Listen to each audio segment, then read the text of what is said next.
Welcome everyone to episode 10 of Enter the Javelin, Mixer's first Anthem community web show. We gather once a week to discuss the latest Anthem topics and news, obviously. For those of you new to the show, my name is Lupo, and I will be your host for tonight's discussion. So this week, we've got something pretty special. So at E3 and EA Play a few weeks back, they showed us about four or so minutes of gameplay during the presentation. It was like a 20-minute presentation. They showed us about 4 minutes of gameplay. They said, you know, this is the demo that we're gonna give out. So the demo is gonna be playable eventually. They haven't really announced when that's gonna be. But since then, the fans of the game have been asking Mark Dara, the executive producer, questions about the game. So he's been very active on Twitter and answering these questions to give people the sense of importance that the fans have to the developers, which is very high at this point. If you're not part of the subreddit Discord or seen in the Discord, the devs are very active in there. I have had personal conversations with Ben Schmidt, one of the Stronghold designers, Brennan Holmes, technical design director. And like I said, they're very active with the community. They want to be a part of this scene and community, and they want the players to drive the game, because ultimately that's how this kind of game is driven. It's driven by how the people want to consume the game. So, you know, Mark Dara, he's not on any one of those social forums, but he's been very active on Twitter, and he came out this past week and released, he didn't specifically, but he showed us all that they did release all 20 minutes of Anthem's gameplay from the E3 EA Play 2018 reveal. So we're going to take a look at that and kind of break things down for a little bit. It's about 20 minutes, so we're going to go through it as quickly as possible so we don't consume an entire like hour and a half, because you could honestly do that because there's that much stuff. No problem, doof. I see you in chat there, man. So we're gonna get this thing up in a second. Get this into full screen. Yeah, so we're gonna break this down because there's a lot of good stuff in here, man. Yeah, there we go. Cool. All right. So before we get too far into it, there's a lot of talking, and I'm gonna try my hardest not to talk over the talking. Because there's a lot of good information in there, but it looks very similar to the last one that we saw. So anytime I can get through that, I'm gonna get through that. What's up, Ali? Thank you for the host, man. Appreciate it. Hello, everyone, and welcome to Anthem. I'm Ben Irving, one of the lead producers for the game, and on behalf of everyone here at BioWare, we are excited to share this live gameplay experience with all of you. Joining me today are 4 amazing developers, controllers in hand, ready to take you on an adventure through the mysterious world of Anthem. All right, so this here is your Strider. This is your forward base of operation. I'm going to pause it as soon as they go inside of it. Okay, so this is the Strider here. Now, what the Strider is it, like I said before, it's a forward base of operation. So Fort Tarsus is the main storytelling hub of Anthem. The Strider is a mobile unit that's pretty similar. So your Javelin's inside, so you can see this in the background here. You got the Colossus is back there, which is nice. We're seeing a lot of extra Colossus gameplay in this one here. So with this here, you see 3 NPCs. Yes, Darklife, he did say 4 people, so you can get together with 4 people. A fire team is 4 people in this game. So these 3 characters here, so you have 3 characters on screen. The gentleman with no shirt in the front, that's Halleck. He's gonna be like, he's kind of like a mentor to you, and he drives the Strider. He's usually the guy giving you a lot of information for your missions and everything like that. The person standing next to him in the foreground is Faye. Faye is just another part of your NPC team. She also communicates with you via Cypher. So if you didn't see the last gameplay, what the Cypher is, it's kind of like the person in your ears. They give you you know, the recon for the missions and intel for the missions and stuff like that. So the person behind them, next to the Javelin, is Owen, and Owen is the Cypher that you hear in this particular gameplay, reveal. So we're gonna see some of their dialogue because they're kind of like talking about the things. I don't want to butcher the guy's name, but Halleck is played by Nick Tartare, I believe is his name. He was in The Expanse and Spartacus, so he plays Halleck. Contract's getting fun now. You have the strangest sense of fun. You guys starting without me? Freelancer, time to get to work. Faye said these bastards made some kind of acid. They're using it as a weapon. Melted a couple supply caravans. Scar's taking down whole caravans. Damn. I know. Should make this a challenge, huh? I like a challenge. Who gets Cypher duty? The chair's all yours. Yes. So, Owen's an expiring freelancer, but freelancers have like a special connection. It's very, very similar with the ways of like the Force and stuff like that. Can I turn up the audio? Yes, I can. I had it down because it seems very loud for me, so I'll definitely turn that up. So Owen is an aspiring freelancer, or is trying to be a freelancer, but freelancers aren't like, you don't choose to be a freelancer. You're kind of chosen, you know. So it's very much like being a Jedi in Star Wars. There's not necessarily like a Force, but I guess you're a little bit more in tune with the Anthem of Creation, and Owen wants to be as close to the action as possible, and he doesn't have that ability. So he always wants to be the Cypher. He wants to be up front, so that's why he's doing these things.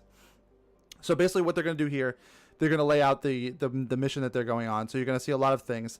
Now, in your storytelling hubs, like the Strider and Fort Tarsus, you're going to be in first person. The reason for this is it's both actually lore and a better way to conceptualize space. So the reason why they wanted to do first person in these smaller storytelling areas is to give you the impression that you're there. It's a little bit more immersive, but it's also the fact to make it feel like it's a smaller space. If you had a third person space, you have to actually make this place bigger to make it seem, relative to size. So they chose to go first person in these particular areas. It's actually almost opposite than most places. Like Destiny, it's a first person shooter, but you're third person in social spaces. So this particular place is not a social space, it's a storytelling hub is what they call it. So you are the only person in your Strider as far as like a human player. So this is your experience, this is only your experience. Once you get outside, you'll see your other squad mates. Find where they're making this garbage and shut it all down. Visa gate, right?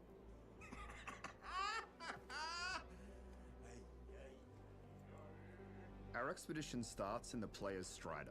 This is your forward base of operations. So Here they're you called can expeditions. travel with They're a not wide array of missions. Gear, weapons, and abilities, as well as customize your appearance to show off your own personal style and flair.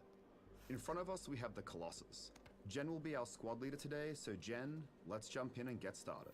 So you'll see, like in the front, there's no glass, and it's Steve Nancy's Javelin. So there's no glass, and they've kind of hinted at the fact that like you're neurally in tune with it, and you actually see so you basically leave your body when you're in a Javelin, and you see yourself in third person, and that's why the game is actually like this, because it's actually contextualized in the lore. So that's pretty cool that they do that, and they make everything make sense, and that's a testament to a BioWare game.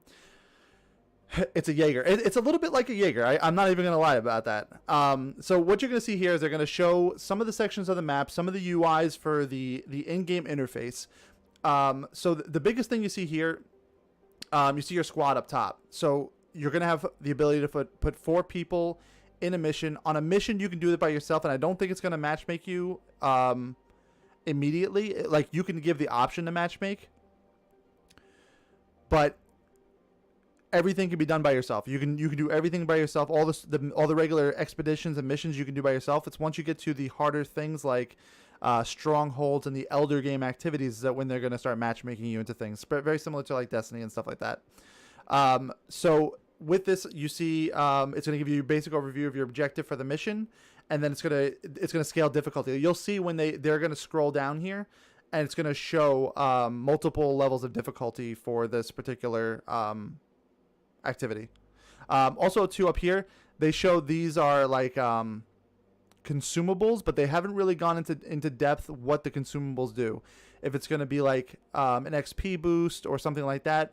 If you're familiar with Mass Effect, they do have like bullet upgrades or weapon upgrades, so you can apply a consumable that makes your gun more accurate for a certain amount of missions, or you can put like ice bullets in your weapon for a certain amount of missions. Will you see people like in Destiny? Okay, so in outside of your social spaces or your storytelling spaces like Fort Tarsis and the Strider, you will only see a maximum of 3 other players, regardless of whether you have people in your party or not. So there's only the world has enough space. Like they've only made match or servers 4-person large. That's it. But it's all dedicated. It's all dedicated servers. So every time you log into an instance, that's a fresh server. That's your server. All right, we're going to move right along here. Start of any expedition, we need to decide who we want to play with. Jen will be inviting 2 of her friends, but when you play the game, you will choose from your friends, guildmates, other like-minded individuals, or even go out. So hold on. They just showed a bunch of stuff like really quick. So this is obviously like your friends. So they're going to show that this person jumps into the it is a little bit for how big the world is. So this person's going to join late, and you can see that they're level 1. And you can actually, the difficulty scales. So just because they're coming in as a level 1 doesn't mean it's going to be more difficult for them. Everything scales. So their power either scales up or their enemy scales down, or they'll meet somewhere in the middle. But what this screenshot does tell, and it's actually one of my favorite screenshots, is this right here. The Interceptor actually has a blade. And now all characters are going to have their own melee weapon that is specific to the Javelin at launch. So they may add other ones in the future, but as of right now, this is going to have like this blade, this dagger looking thing. So they haven't given us more information about the Interceptor, and they're not going to anytime soon. We are probably going to get more information the end of August or the beginning of September. So that's what we'll see about that. I will freeze frame in a second. From your friends, guildmates, other like. So you see here, these are very similar to like Destiny and stuff. We're going to have our own banners, and I think these are called sigils. I'm not 100% sure, but as you can see here, you have 3 players that are 3 extra players on top of yourself that are going to be able to be added into the game.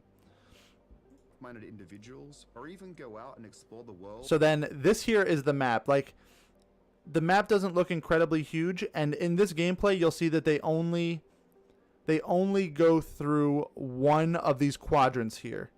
They don't touch multiple quadrants. Or not quadrants, but sectors. Let's call them sectors for now. They have said what some of these symbols are. Like I think this is a stronghold here. That's this one here. And I don't know what these ones are or these ones are. But there's 10 of these sub-regions in the game right now is what they're saying. So take this for what you may. That it doesn't seem that large, but we're at the bottom here. The Anthem symbol are the story missions. Okay, so these are the regular story missions here. Thank you, Devin. Like it doesn't seem that big looking at it like this, but there's a whole lot of verticality and there's a whole lot of depth as well, because there's gonna be stuff underwater in different caves and stuff like that, and obviously you have the ceiling to go as high as you possibly can, or until they limit you. On your own. Now that our squad is formed, we need to pick our objective. This is the map. So you see, like this here, this is an expedition, and that's what that particular symbol is. And Devin showed us that these are going to be, at least that these are story missions. These are other story missions. These are expeditions, and these are story. Okay. And as you can see, there are a lot of different activities to choose from. Okay, cool. Today we'll be playing the mission. Rusted Blades, what's happening, man? Good to see you, dude. So like they're matchmaking, but they already have their they're gonna get their other one on the 3rd one. Anthem is a social co-op action RPG from BioWare, where you will join a group called the Freelancers. I think that the little loading screen is awesome here. Few who go out into the wild and face danger head on. They can do this because they are equipped with powerful Javelin exosuits. These javelins are handcrafted and passed down from generation to generation, allowing those who have them to go out into the wild and feel super heroic. So at the top of your Striders where you're going to see the rest of your party squad up. So like as you see here, they have two Colossuses or Today we'll play Colossi, from Jen's perspective and her Colossus, and they're a actually heavily spec'd armored completely battle exo differently. that trades agility for massive firepower. As you can see, her two friends have joined us. Renata is playing in the Ranger, a faster moving Javelin with a focus on precision. And they show the emotes here Scylla's too. also So there's playing a waving Colossus, emotes, but and with a completely different you'll see some other profile, things in the one future. that focuses on close quarter combat. But you see, like, that's more like this Flamethrower Colossus, the white one's He more also like a has dive totally suit. different appearance with that sweet red speed stripe. So like this is all the things we saw from like the Now it's an E3 unfinished world, a world abandoned gameplay, by its gods, the performance of E3 It's demo. also a reactive world. Here you can see our jets are overheating, but we can fly through this waterfall to cool them off. And that's what I was going to explain, that like the jets are sensitive to overheating, so you have to make sure they're cooled off. You can cool them off with ice, but you take damage from ice as well, or use Owen water. is our cipher and guide for the mission, and will provide valuable intel.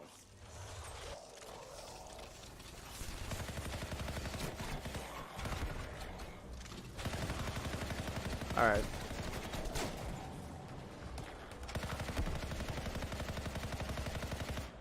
So we'll stop as soon as he picks some of this stuff up, because I think this is pretty important. The scars are Okay. There we go. So we're fighting the Scar here. They're one of the enemy factions, or main enemy factions, that we're gonna be fighting in Anthem. I have to get an Xbox One X before the drops. Yeah, I hear you. So the Scar are an insect-based humanoid type creature, I guess. The Freelancer Codex, that's Devin's podcast. They interviewed Mike Gamble a couple weeks ago, and he did divulge that information to us, that they are insectoid, and if you see insects around the map and stuff like that, you'll know that Scars are nearby. Another thing you saw here that you'll see it coming up in the some of the scenes ahead, that some of those little like diamond crystal type things, and he picked up one here, and it's an epic weapon. So purple is epic. There's going to be 6 tiers of loot from what they're saying. It's going to be common, uncommon, rare, epic, legendary, and I think they're going to call it masterwork. So the top tier hasn't been decided. They're toying with the idea of masterwork, mastercraft, or ancient is ones we've heard. I believe they are corrupted by the Anthem to what they are now. Yeah, you know what? Actually, I'll touch on that for a second, Rusted Blades. I think it could be something similar to like the Fly. You know, kind of crossed up in some particular bad situation where two different life forms are kind of fused together, possibly. I don't know. You know, we're definitely gonna learn a lot more, and it's fun to see people theory craft with these particular things. So invaders who we'll get on create ahead. the ancient power of the Shaper technology, and they're in a constant Jeff conflict Goldblum, with the yeah. freelancers.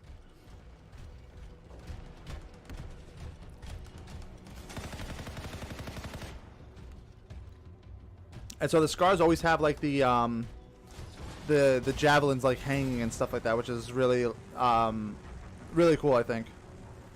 Up ahead, we have a Scar watchtower. Our squad should probably tread lightly here, so they don't call for reinforcements. Okay, so what you saw right there was actually one of his attachment abilities. It's a railgun.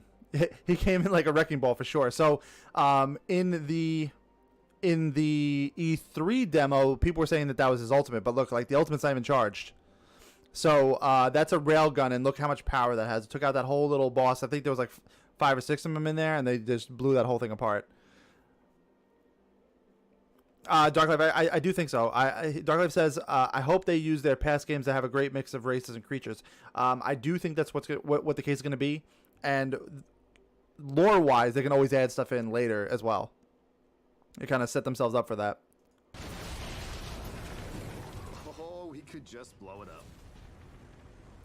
Which class gets the lightsaber? I don't know. Oh, the weapons! Oh, and the turrets. Better move quickly. So this just gives you like an idea of just like the scope of verticality in the game. So there's ways to go up and ways to go down.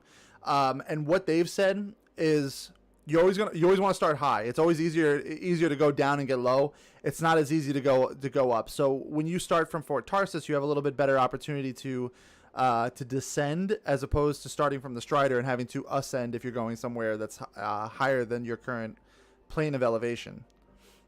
So we'll go on a little bit more. I think this is one of my favorite parts right here. A little bit, Darklife. I agree with you a little bit. Here, but not much. We're going to be making it farther in. Right. Checking out the Scar Camp some more. It's going to be the HBO of BioWare, so I'm hoping it's going to be just Anthem and just keeps arcing from here and that grows. It's certainly possible, man.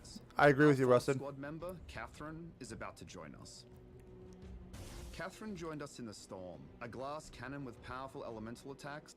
Okay, so this is the most we've seen of the Storm so far, and it's actually really cool to see some of the stuff that it's doing. Because I think Devin and I were discussing last week that the Storm could be like a primer for detonations, and you see a lot of that stuff here. You'll see it in the gameplay, like moving forward from where we are right now. If that's the case, it's gonna be what I like to do. Like, I'm really finding that to be a fun thing in Destiny right now, is to use like the Hammer Titan to use the what is that thing called? Melting Point, or using the Warlock with the Boop Cannon to get the void damage going. You know, those have been my favorite things to do in the most recent iteration of Destiny 2. You prime it for me and I'll blow it. Yeah, you got it. And light armor. Catherine was taking a nap at launch, and while all her friends level 30, So see, like, she's only level she's 1. dropping But some that's like okay, ice because beams in there Anthem, on those friends of any level scrappers, play together and to then the experience Colossus some just blows it great up. That's rewards. perfectly what you're talking about, Doof Nasty. Down. Follow it. We should find the source.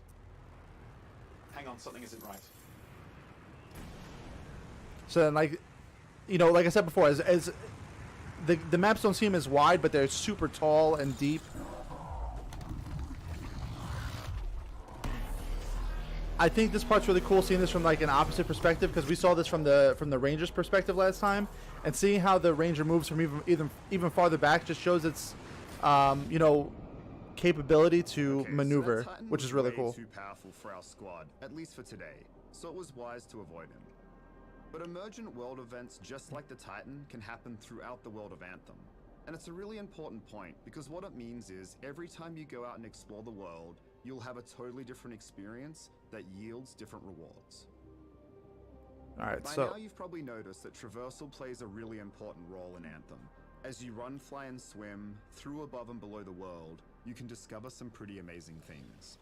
Like right now, all right, so in the water, they have confirmed that there's going to be special unlockables and stuff like that, like hidden caves, hidden you know, things to reach underwater. So that's another level of exploration that they can add into the game. You know, collect X amount of things. But I think they're doing a great job with giving more than just the gameplay.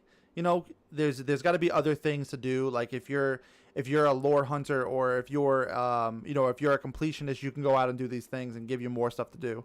Do you have a link for this video? I'm watching it between matches. Yeah.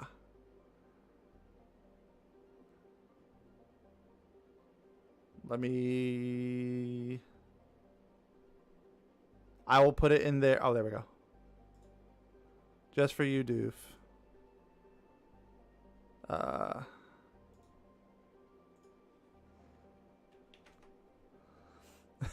Just for you, Doof. our squad just discovered the secret underwater entrance to the Scar Stronghold. So now a stronghold's similar to like a strike or a dungeon. They're more like instance based. They're going to be like 20 to 40 minutes or so. But they can be scaled to be That give greater rewards they by can be taking scaled on to greater challenges. end game difficulty Once or you elder game discover a difficulty. stronghold, you'll have access to it from your map at the start of any expedition. And now this particular expedition that they're on is to find this stronghold. But later on in the game, from what I'm understanding, you're gonna have to find them. So they're not always gonna be an objective to go do. You may just discover a stronghold, and then you'll have access to that stronghold, you know, later on if you're farming gear or looking for an activity to complete or something like that. Looks like the Scars have laid mines in this tunnel. Jen, show us how a Colossus deals with mines. So now this isn't the Stormlook 6 in a fire team. My Warlock fanboy tendencies are coming out. Yeah, that's what I'm saying. I felt the same way initially. So like we were talking before that all the Javelins are going to have their specific melee weapon, and I think the Colossus is going to have this shield. And while it hasn't really been shown too much of what else it could do, drawing aggro and being able to like take out things like this is definitely really cool. So you can see like that yellow bar on top is how much health it has. Like, you know, people are comparing it to like Reinhardt's shield, and it's a pretty good parallel.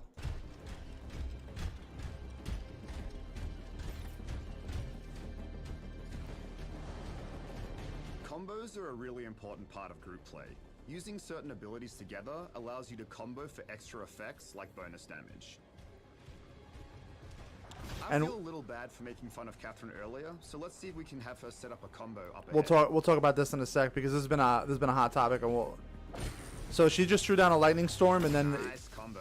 Yeah, it's gonna hit with the railgun again. So as you see there, they prime the combo with the lightning storm, and then they hit it with the railgun to combo it. Now, I personally don't have a problem, and I really like seeing the damage numbers because as someone who plays a lot of Destiny, you know, I've played a little bit of Diablo and, you know, Borderlands, stuff like that, and it's almost integral to games like this where you want to know your damage output, make sure that you're properly equipped to go into a fight like that. So those are things that I like to see. People are saying they're too big. They shouldn't be there at all. This and the other thing. We'll discuss that a little bit more later. It's kind of it was the poll for this week, so we'll go over it later. So then all of these little pickups, like you see the green pickups are the green is ammo, I believe. So right there, Catherine called down a lightning storm, and Jen used her railgun to combo for massive bonus. Yeah, so the green ones are ammo. There's little red ones which are health, and then the diamonds are different weapons and loot drop and stuff like that. There's a Shaper relic. Wait, something's odd. Get a closer look, would you?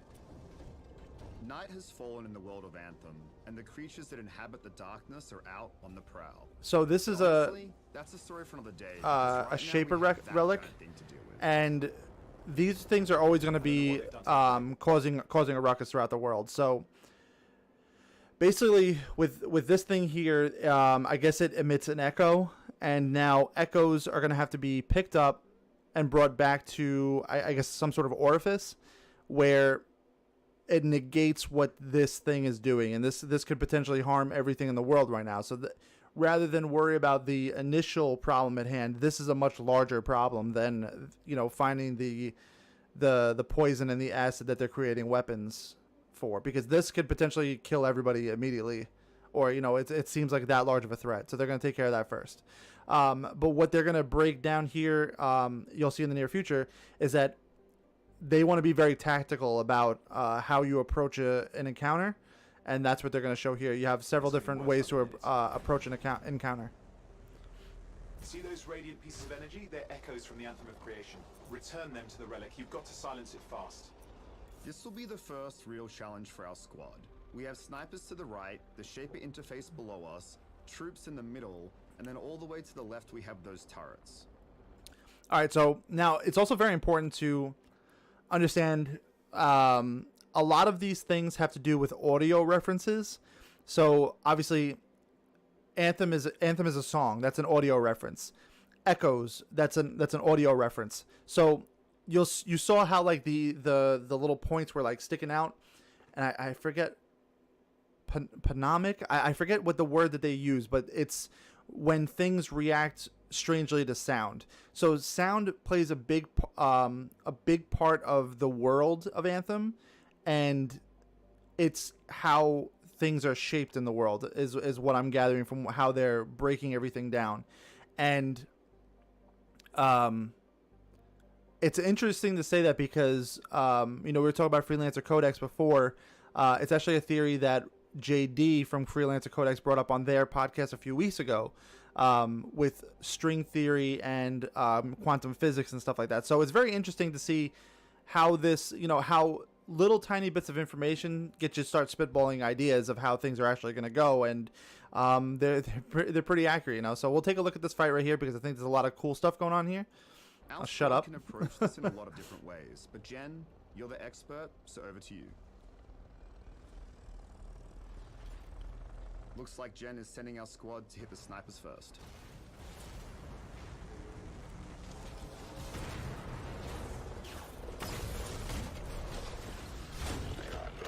So I think the Colossus has that really cool melee attack, and those little balls are the echoes, and that's what they're going to try to return that. Corner of the screen, you can see our objective is to find all 6. So this red one here is the health pack. So up ahead, Scylla has one on his back in the Colossus, and here you can see Jen has 2. So Scylla just put 1 in. When we get these, and that'll be 3 out of 6, and we're halfway done. The only problem now is we have to go through those troops in the middle to find the rest. Jen used her railgun to knock that elite out of the sky. Lots of scars headed your way. Watch out. See, I don't think the numbers are too big, to be completely honest with you. That's just me. You see the Rangers hovering in the top left, getting ready to do something. Looks like it might be, yep, frost grenade out. So as you see, like the Ranger threw the frost grenade to prime the combo, and then they had the detonation. Now, your abilities like the frost grenade that he had, and this has the he's got the multi-mortar and the railgun. They're all attachments. I was confused why people would be upset with the damage numbers. They're a little large. Like, I'm not gonna say they're not. Yes, the hit point number is morbid. The damage numbers, they're calling them floaties. The damage floaties. It can be distracting. Rusty Blades, I agree with you a little bit. Like it's not an unwarranted concern from my perspective. Yes, but now they are fully adjustable. Correct. So the attachment that the Ranger had was a frost grenade attachment. The particular one that it has equipped is a legendary, and the perks on that legendary is that when you do combo damage, it's actually going to break off and do more combos, so that, like you saw, like it froze a bunch of things, and as the Colossus hits it with the multi-mortar, there's more chain freezes are happening around it, and that's what's affecting this big AoE. So it started at like this one tiny thing on one side, like it started one tiny thing here, and then it spread to this whole entire area. I think people just want to complain. That could be it. Or like Dark Life says, it could break immersion for some people.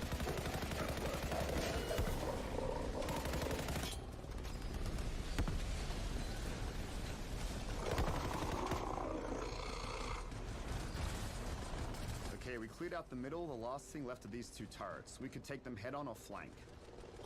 Looks like Jen's gonna try to brute force this first one. Didn't quite get. They're gonna have to flank behind and hit those weak points. What I think is cool is that, like, no matter how big this thing is, it still has like decent mobility because you can. It's because of its verticality.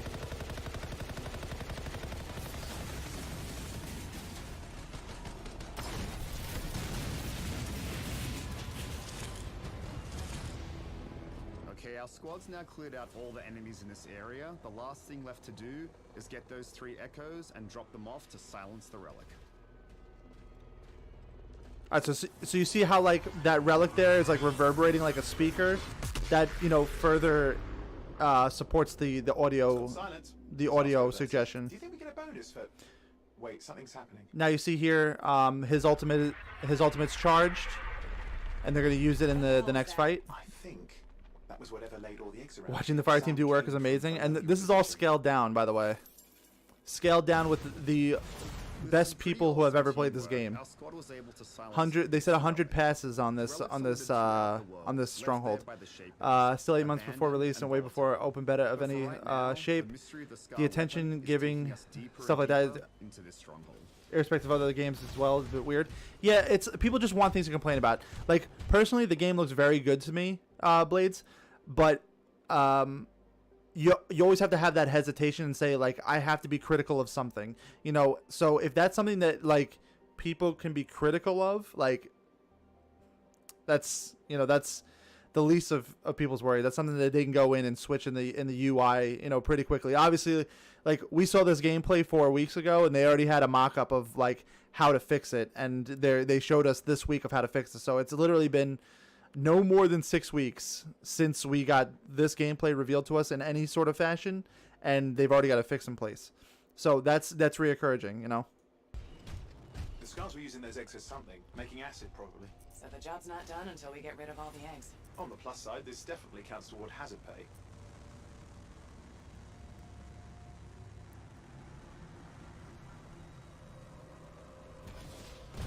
The environment seems to be changing.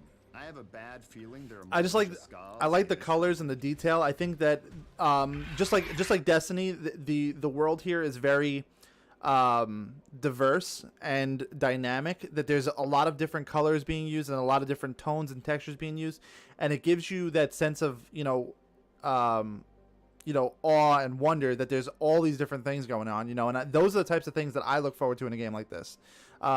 It's one of the things that took me out of Division is that Division felt very gray. There was a lot of the same colors and everything like that. So this is definitely a little bit more my speed. Groove's worthwhile question, but it's a bit of a frenzy approach. Sorry, not meaning about you addressing the topic. It's connecting on behalf of general feedback. Yeah, no, I do get it, Blades. But like I said, like if we're gonna sit here and have a discussion about it, I'm definitely gonna bring it up, and we're gonna discuss. I'll be the devil's advocate and say like why from the other perspective, Yeah, I agree, Morbid. Division seems very muted as far as like a color palette goes.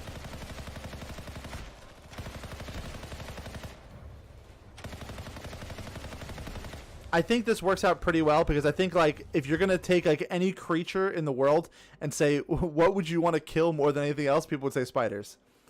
So I think that's pretty telling of saying like we want you to have fun with this game. We want you to have a reason to go in there and like do damage to these things. So you see like you saw there like the suit took a little bit of damage and was corroded. Now I will say that this is design. They didn't cut the gameplay here. This is how this demo was designed, that it would actually fast forward them to do this.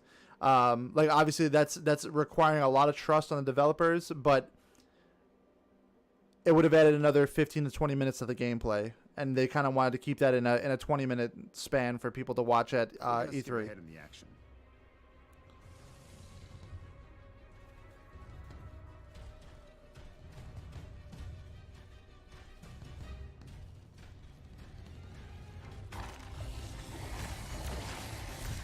So there you saw the Ranger's second ability, which was like they're calling it a pulse rifle, which sounds kind of funny, but it's like a little blue pulse ball that will ricochet off of things. I think I'm not sure it's like a timed thing or how many enemies you touch, but it stuns them and then like lets you either melee attack them or let other people shoot them. So that was pretty cool to see that.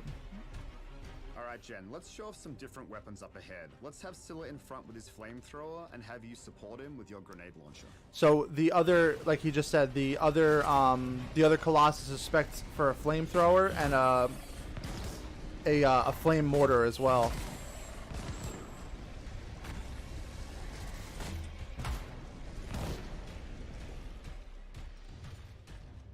So you have two Colossi here, and they're spec'd to two different builds. One's more of a ranged fighter, and one's more of a close-up fighter.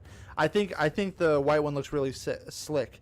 Now that flare is actually an emote. It's not that wasn't a cutscene or anything like that. That's an emote. You can do that in the game. It's gonna allow your party to know where you were. Or if you're saying like, hey, there's this material here, just find the flare. So you can do that, or the same thing like they did here, use it to show depth of like a particular area. As you play Anthem, you will collect a whole lot of loot. And loot plays a really important role in Anthem, not just because it makes you more powerful, but also because it allows you to create different loadouts to tackle a wide variety of different situations.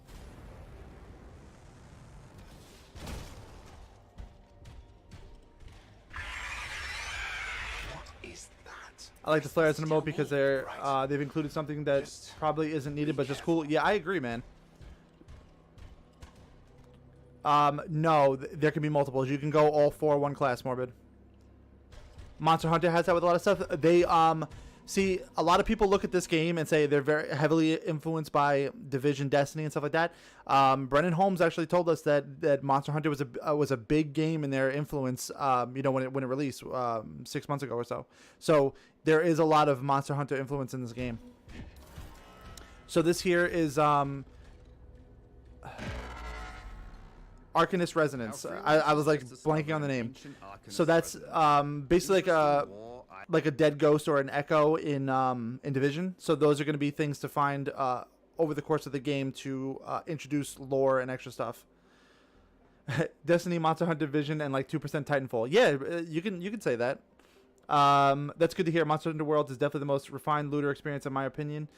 Makes sense. This is quite a long running series. Yeah, there are things that Monster Hunter did very, very good. Maybe Diablo is a bit more. Yes.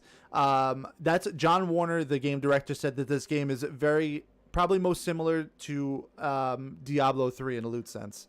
But Monster Hunter, I feel like if there's more diverse encounters than Monster Hunter, that this game will excel very, very much. That my problem with Monster Hunter is it got super repetitious, and I know in a loot game it's about the repetition, but if you can break that mold, that's where you have a winner. Materials are scattered throughout the world of Anthem for you to discover and collect. By now you've probably noticed that our squad has some pretty awesome abilities. In particular, the Colossus has a legendary multi-mortar, and the Ranger has a legendary frost grenade. Loot comes in many different rarities, and legendary items are very hard to come by. If you get your hands on one, they have special bonuses that make you more powerful. And I have a feeling our squad's gonna need all the power they can get for what lies ahead. See, I didn't feel that was enough to change the experience personally. Like, monsters were usually only in 1, maybe 2 locations tops. So I mean, that didn't diversify it enough for me personally. That's big. Very. Good luck. Alright, so our squad has a lot of different things. We'll see. We'll see. The smaller soldiers that if left unchecked will totally overrun our squad. And then we have the Swarm Tyrant herself. Now the Swarm Tyrant has 3 big sacks on her back, and they're her weak points. Yeah, Rico's Roughnecks. Yeah, Starship Troopers, man. So you'll see, like, there's a lot of things they can do with hovering and firing while in flight, which is awesome. Close here, she'll take a lot of damage from the Swarm Tyrant's frontal attack, but if she tries to stay too far back, she'll get caught in her webs. Legendary multi-mortar right on that weak point is perfect. I don't I think the fight scenes in this game are just gonna be awesome. Flamethrower, now she's taking a lot of extra damage.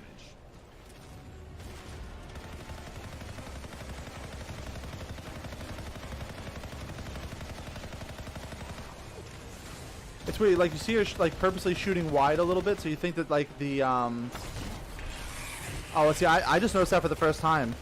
Like, you have this big overheated in the middle. That's why she dropped down and had to, you know, readjust her position because she was hovering too long. I didn't realize that the first 6 or 7 times I watched this. Our squad managed to destroy one of the sacks, leaving the Swarm Tyrant vulnerable.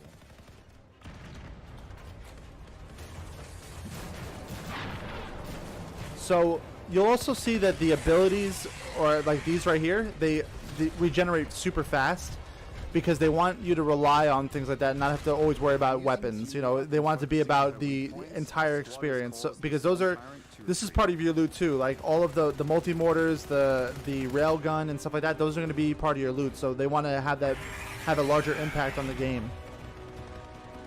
Looks like she's called for help. Our squad has to take control of this choke point to make sure they're not overrun. What we really need is Scylla to get his flame wall out. There we go. Nice job, Scylla. So you see, he just the other. Oh wow, that's bright.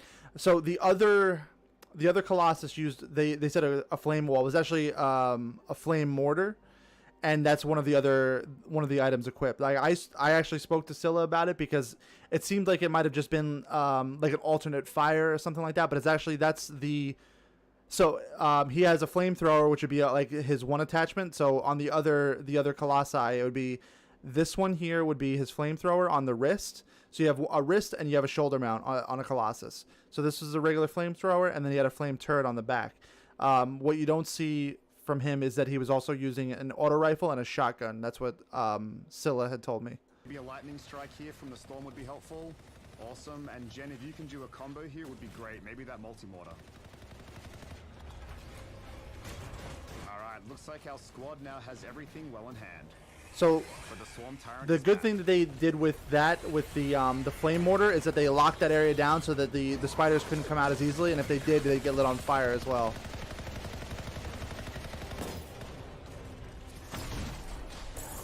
Alright, Jen's got to get out of here. She's going to take a lot of damage. So what you're going to see here in a sec is the ultimate ability. They're going to use the Colossus's ultimate ability, Nice. Scylla set the Swarm Tyrant on fire again. which Every Javelin has a powerful the ultimate ability green, that the can light turn green, attack the in your favor. the green triangles are loot, ammo. I'm sorry. So that's the ultimate ability. It's like this. Those are nukes, and I think you could fire 3. And that's what that dial was. Isn't over yet. I'm interested in all the different creatures. They said they have 4 factions, but the spider certainly ain't a part of a faction. Live Correct. gameplay experience today. Anthem will be available on February 22nd for PC, Xbox One, and PlayStation. So that More was the information, go to anthemgaming.com. the gameplay, guys. I think that it's gonna be a really, really fun thing. You know, Dominion Scar, Human Freelancer, Mob. Maybe no. So what we know right now is the Dominion, the Scar, the Freelancers, and the Sentinels. The Sentinels are gonna be like the police. So you do see them in some gameplay cutscenes, but they haven't really gone into them too much. I believe they're part of like, or more or less like a Freelancer. But what about the Lancers? I think he just said it on accident. I don't necessarily think that was a real thing. But I mean, if it is, then it is, you know. So maybe the Scar aren't technically a faction. They're an enemy, you know. Well, I mean, they haven't really said that the Scar are specifically a faction. They say they're enemies. Oh, he said on Twitter today. Interesting.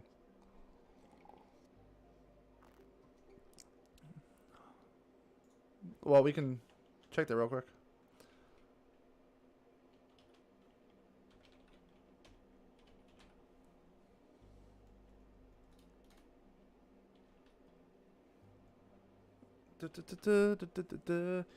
He said a lot on Twitter. You know what? It's funny you say that because I was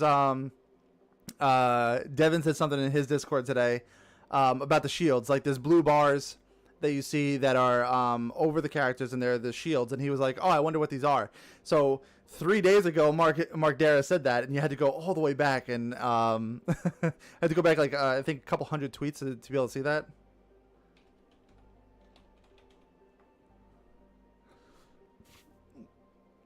Okay, back up. Let's see. I think he secretly loves answering questions. I said that to John Warner. I was like, did you lose a bet to Mark Dara and something they were doing on the stream?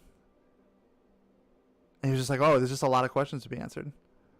Subtitles. You know what's really cool is like all the art that's coming out too. Like look at this. This is really cool. This is really cool. Is that yeah, it's Lazari. If you guys don't follow Lazari, like this guy, let's see. Focus like that. Lazari Digital Art, so it's let's see. Yeah, right? Here's Lazari. Put Lazari's Twitter in the chat there. He's doing a lot of awesome art for Anthem. Like Morbid said, very like 40s, 50s like retro propaganda style. Where is this thing? He talked a lot about subtitles today. Armor's Cosmetic. 12 hours ago he posted it. Okay, that makes it easier. I don't know how to link tweets. On PC, it's this one up here. If it's mobile, you'd have to click. There's a bottom one, like down here. I'll find it. It'll be cool. I just have to remember what we were talking about. Oh, here we go. Dominion Scars Outlaws. Redacted. dot. So we'll see. And that was answering the question. Sounds fancy. So far, three enemy factions. So he's speaking enemies specifically. I wasn't talking about enemies as well. So I said Sentinels, which I guess are more neutral, and the Freelancers. So that's obviously two that are not enemies, obviously. So Dominion, Scar, Outlaw, and Redacted. So I guess we'll see. I guess we'll see what that's about. Good catch, though, Grim. Appreciate that. All right, so we're gonna jump into today's poll, or the weekend's poll. We polled some people on Twitter about the damage floaties, because it's a hot topic now apparently. Because Freelancer Codex brought it up. Because I'm Team Floaties. Hashtag Team Floaties. So thoughts on damage floaties in Anthem game. 42% of people said I min-max, I need them. Yeah, Devin's right, I need them too. 41% said stay, but fix the size or opacity. And that's I'm in both camps. So it was kind of a tie. It's a virtual tie, 42-41. 17% said I don't really care, and 0% surprisingly said I want them, I want them gone. So that's reassuring, because I definitely want to keep them in the game, because they're super helpful. Those are the things like you look forward to in the game, so you can kind of maximize your builds, know what your know what your damage output's going to be, and figure out what every attachment or modification is going to do to your guns moving forward. So we're going to jump into chat now and take some questions. If anybody has questions on the game, we'll answer them here. Like Devin is very knowledgeable about the game as well. He runs the Freelance Codex podcast. Well, he's one of the co-hosts. I can't say he runs. That's just unfair to the rest of the guys. I think it's an equal shouldering of the load there. I think I still have his. Let's see. I don't have my stream up right now.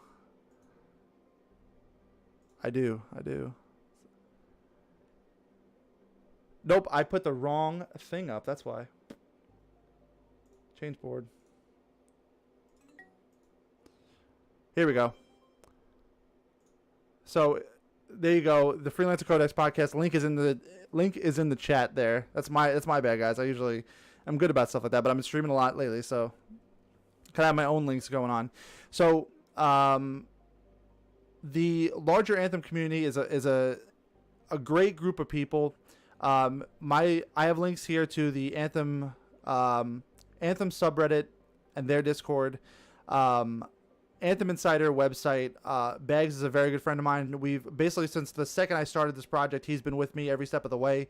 And we're kind of bouncing information off each other. The Freelancer Codex podcast, they're the longest running Anthem podcast on the internet, and that cannot be disputed. Video added fuel to the hype train. I don't think you could possibly put any more fuel into the hype train. For me personally, I mean, it's funny. Like, I'm looking at this here, Tarsus Network, that is run by my friend Montoya. He runs the largest squadron or largest organization in Star Citizen, called Test Squadron, and he is moderately hyped for Anthem. So he was very excited. His network created this fan forum, the Tarsus Network. I'll put it in chat there, and he's moderately hyped now. Undisputed champions of the world, yeah.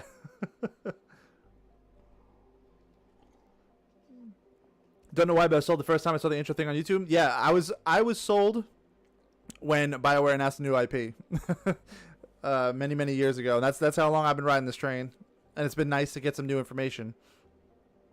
New gameplay.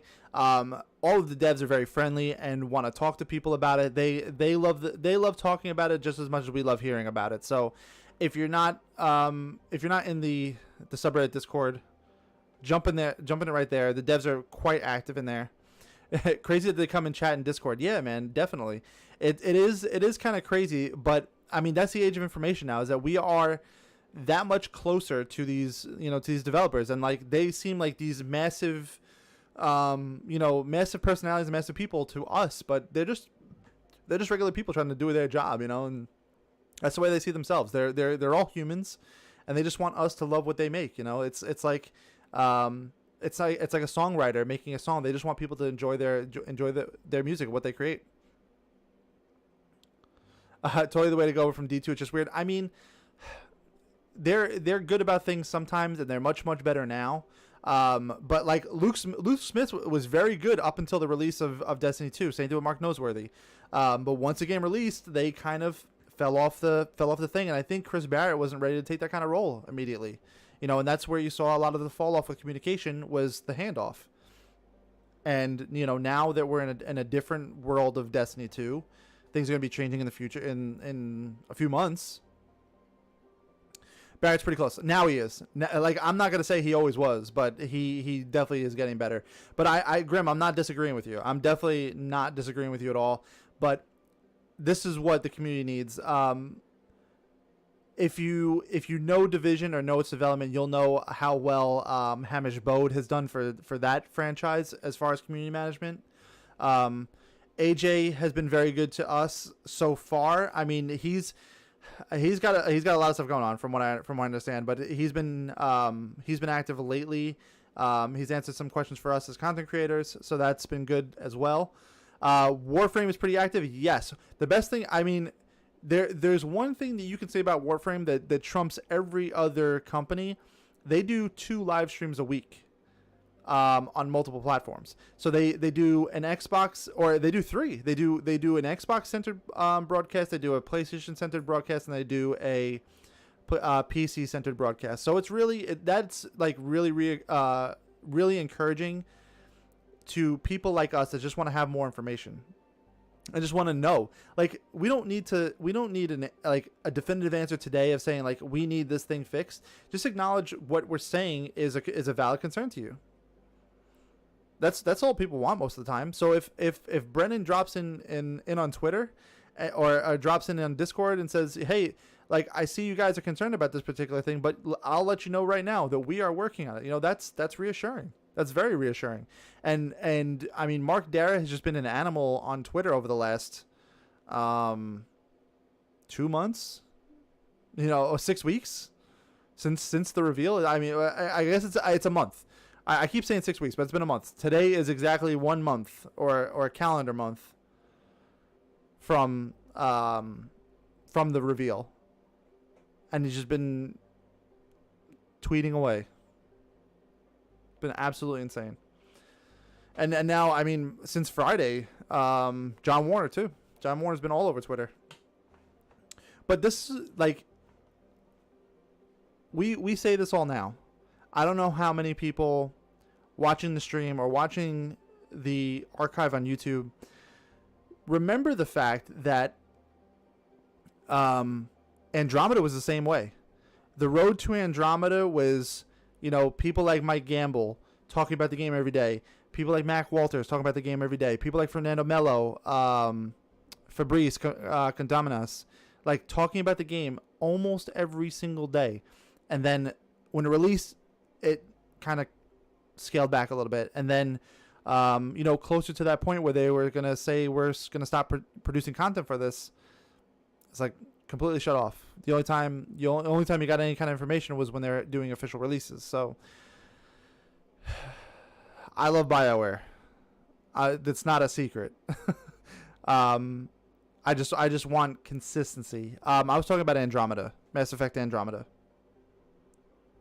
Well, I don't think the Andromeda situation is going to happen.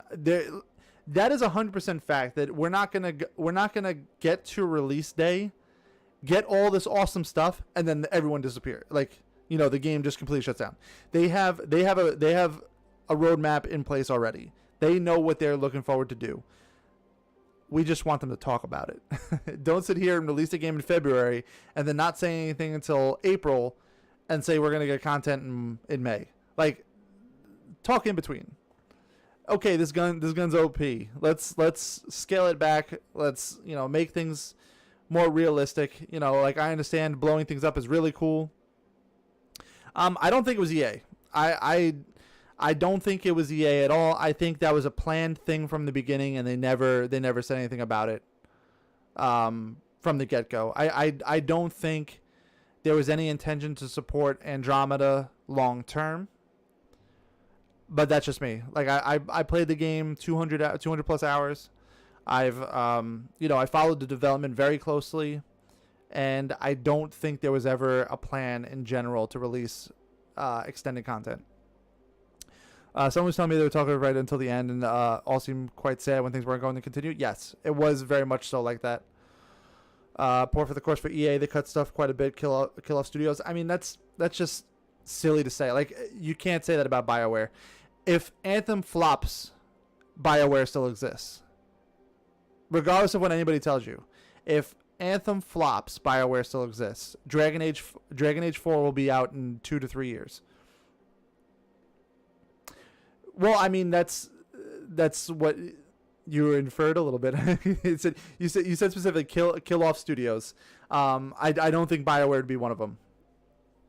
I don't think BioWare is one of the few companies or a few developers working under the EA banner right now that are making non-sports titles. Like, there's very few left. From what I understand, Motive is working on a new project as well, which is where a lot of the people from EA Montreal went over to, which is definitely encouraging. So to see a new project out of that studio as well, which they're still working on Star Wars. So they're working on Star Wars and a new IP, a completely new IP. They're like, that's not. I don't think that's a question. I do think that they're on the hot seat, but I don't think they're gonna close up. I felt BioWare was committed to EA. BioWare was committed to Andromeda until EA cut it off because it wasn't doing well. Well, Andromeda did very well. It met its sales numbers, sold very well, sold higher than almost any digital content for the year itself. Like, it changed the way they look at games. And if Andromeda tells you anything, it's 100% the reason why we're not getting a collector's edition, a physical collector's edition for Anthem. Because digital sales did so much better than physical sales. But it met every sales prediction out there. Digital all the way, same. Oh, especially for a game like this where I'm just going to play it all the time. Like, I have disc games, not too many anymore.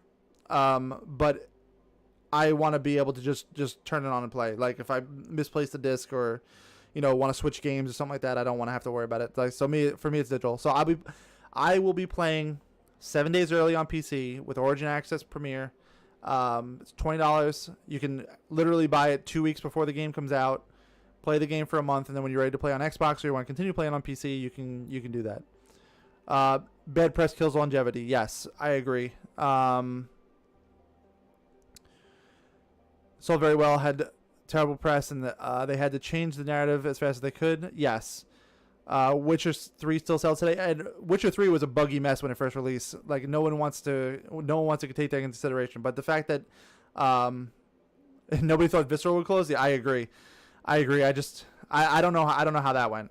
I really don't. I guess Amy Hennig wasn't making the game that they had anticipated, and that's what happened. Apparently, she left well earlier than her recorded departure, but it's really disappointing because I was really hoping for a fourth Dead Space. I would have loved to see another Dead Space.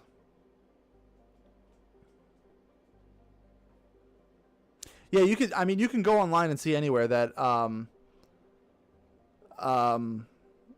Witcher 3 was released with a lot of bugs. Almost all games are now. It's almost impossible to meet specific deadlines and stuff like that. Like I understand CD Projekt Red is their own studio. They're not really tied to a publisher or anything like that, but still, every game's gonna have its issues.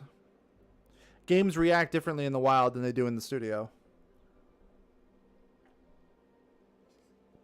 And I am by no means giving a pass to Andromeda. There was definitely things wrong. And like I like to gloss over the fact that I didn't see anything. One thing I did to myself to avoid any problems was I put a helmet on my character real quick, and I left it on the entire duration just so I avoided all of that. But like Andromeda wasn't bad. Andromeda wasn't a bad game. Like if you're not into the story, that's fine. The combat in Andromeda was better than any Mass Effect. Better than any Mass Effect. Hope for an Anthem demo soon. It's funny, the faces did have issues. Well, the biggest... Oh, you still play Mass Effect multiplayer? Yeah, I really enjoyed it. Once they started adding all of like the mod guns in, is when I was like, all right, this is a little bit much now. I gotta spend more money to get the decent guns. Like, I'll hold off a little bit. You can really show how certain things evolved into Anthem. Yes. If you look at the jump jets, if you look at the jump jets in Andromeda, like I think I've talked about this 3 times now on the show. The jump jets are very similar to how the body movements are. So like you see like the way that like the arms and legs position to land and stuff like that.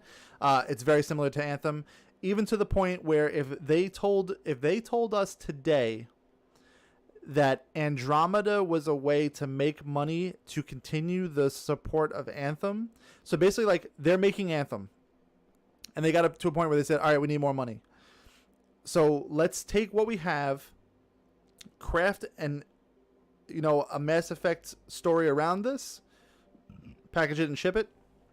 I wouldn't be surprised. I don't want to be the guy with the tinfoil hat and say things like that, because that's how you start bad rumors. But if it ever came out that was the case, I would not be surprised because of how similar they look in certain aspects.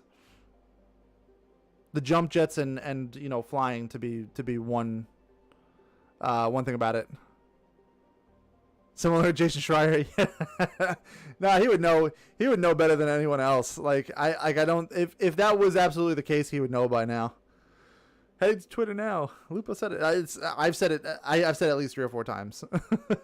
If someone's gonna come out and say it, they would have said it already. I love BioWare. I've liked everything they do. I prefer science fiction, so that's why I'm more inclined to Mass Effect than I am to Dragon Age. But I love BioWare.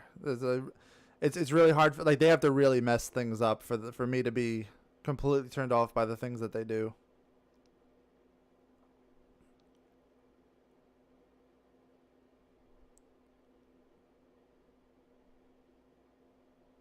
All right, I think that's a good place to call it, guys. It's a little after 10. Made a Reddit post about it. Mass Effect Andromeda multiplayer. How they have consumables and so does Anthem. Your character do call outs so you can do easy voices co-op. Yeah, I agree. This video is sponsored by BioWare. AJ, if you're watching, man. I'm sure my EA Game Changer application's under the other couple hundred that you already have. Hints. Wink, wink. They already have my application. They know what's going on. Don't call me out like that, Dark Life. You're supposed to be on my side. It happens. I should buy you next stream. Thanks for the fun. Yeah, no problem, man. We're here every Monday night, 9 p.m. Eastern time, and we'll do it for about an hour. I don't know if we're gonna get anybody on. We might tighten this up, seeing that we're gonna get the drip feed now of information. But either way, we'll be back next week at 9 p.m. regardless. Call me. All right, guys. Appreciate everyone hanging out. We'll see you next week, guys. Later.